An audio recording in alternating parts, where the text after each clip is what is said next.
So, Marguerite, as the head of fashion at Euromonitor, what do you think is the biggest trend that you're seeing at the moment? I think at the moment, the one thing that everyone's talking about is inflation and how that is going to impact spending on fashion items. And I think it's fair to say there are contradicting trends happening at the same time. So on the one hand, we see a category of consumers that really don't want to worry about tomorrow. And that's what we call the global consumer trend here and now. So they will take advantage of payment options like the buy now, pay later, for example. They want to treat themselves and enjoy.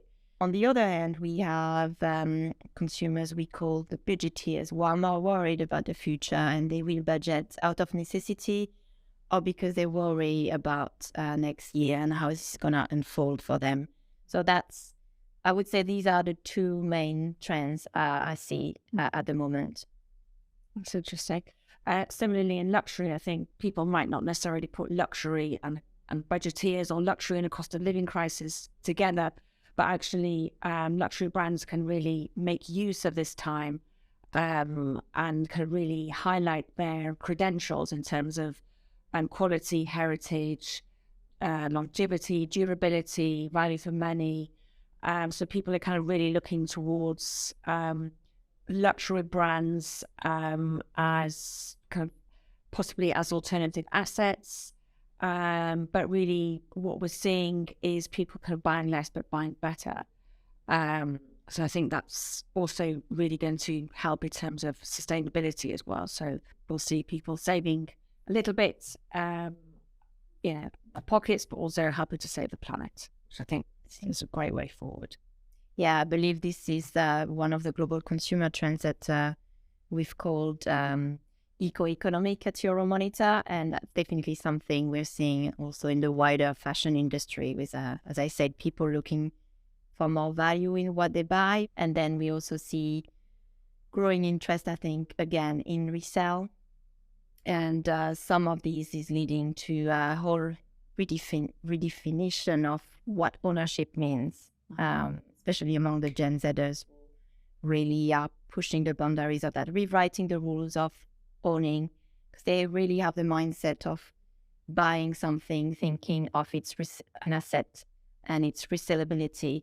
And I think that would be particularly relevant as well in the luxury segment. Oh, yeah, definitely. I mean, it's something that we often see, during times of crisis or financial crisis, people look towards luxury as an alternative asset model source. Really interesting. I think it's really pushing also new business models we see are emerging because of these new demands from consumers, especially the younger ones, and how they want access or temporary ownership rather than owning an asset forever, for example. There's this startup, I think, that embodies that really well. It's London-based. It's called Twig. I think you know them as well. And what they offer is the possibility for users to register their unwanted items and get an immediate quote for it, an immediate valuation. And they can decide either to cash in immediately or have the amount on their Twig account. And that's something that I think also takes a different approach in terms of it's not only about fashion items, it's broader than that, it's more holistic, it's more about lifestyle. So it's about fashion items, luxury goods, as well as electronics, wellness, because all of these are areas of interest for the Gen Z users. Yeah, wellness in particular, I think is going to be a big one moving forward as well, particularly in the luxury space or the kind of more affluent, within the more affluent consumers. So during one of our recent surveys, we asked consumers how they plan to save or spend money in the future.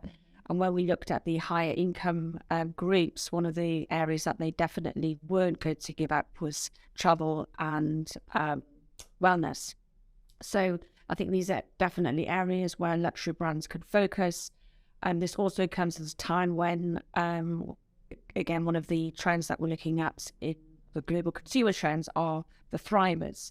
So essentially, these are people to really have reached a point in their lives where, they have complete burnout.